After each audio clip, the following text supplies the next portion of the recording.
on the skies. As you build out your weekend plans, it is worth considering who might be watching from above. Getting in a little spring baseball practice? Going to a friend's long-awaited wedding? Perhaps you're taking in an outdoor yoga class now that the weather is getting warmer. These are all photos taken here in the United States with a civilian drone. Drone technology has expanded way beyond the battlefield. It is in fact available to anyone on Amazon.com for as little as $32. And while there is a raging debate over drone use in warfare, we hear very little about the use of drones here at home.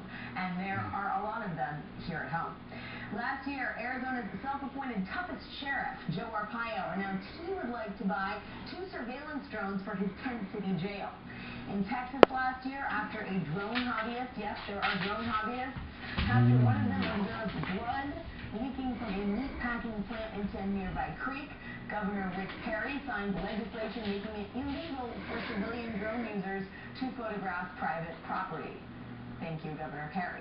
All of these images are part of an expansive photo essay called Blue Sky Days. They are pictures over our heads taken with a civilian drone, and they are in the current issue of Harper's Magazine. Joining me now from Paris is Harper's Magazine contributor Tomas van Houtryve. Tomas, thank you so much for joining us at this late hour in Paris. I know there's a short delay, so I'm going to get right ahead to the questions. The first is, tell us how you actually purchased your drone and why you decided to focus on the civilian use of drones.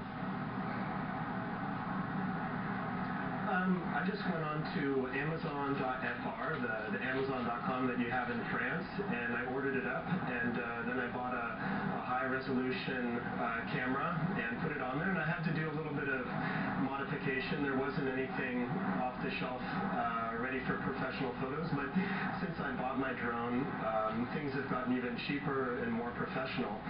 And then I decided to travel around the United States and look down on the country with this drone.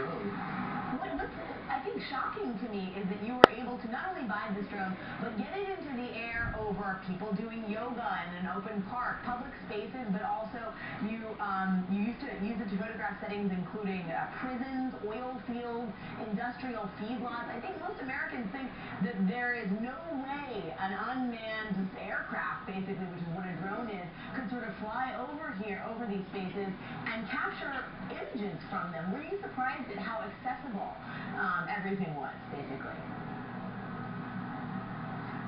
It takes about the amount of time that it would take to learn to ride a bicycle, to learn to fly a drone, and then it was very simple to do. So it wasn't that difficult. What I was specifically looking for was to call attention to, first of all, foreign drone use, which you've talked about, but how that military technology has transferred to the United States. You know, in your previous segment, you talked about U.S. border Customs and Border Protection. Well, they have a fleet of 10 Predator drones, the same kind of aircraft that are used for strikes abroad. And not only are they using them to analyze border threats, but they've actually been lending those drones out to different federal agencies, apparently, up to 700 times between 2000 and 2012, to the Texas Rangers, to local sheriff's departments. So for some time, there's already been drones flying over America without really a debate or the public knowing about it, and I wanted to see what they were seeing. So I put my own drone up in the world to see what can the government see of us. How does it affect our lives to be looked on from the sky? It's also worth noting that you're not there are the civilian sort of settings, but you also used your drone to take photos of sort of areas where the U.S. has used drones in warfare situations, which is to say the sorts of gatherings that have become targets, habitual targets, if you will, for foreign airstrikes, including weddings, funerals, groups of people praying or exercising. Tell us about those choices that you made. Well, while I was researching the story, it really struck me some of these particular strikes that I came across. Imagine that you're invited to a wedding of some obscure cousin, and somebody shady shows up to that wedding. Somebody on the other side of the world can look at a screen, push a button, and a few seconds later, you don't exist anymore. You're just struck out of reality. So, I was really shaken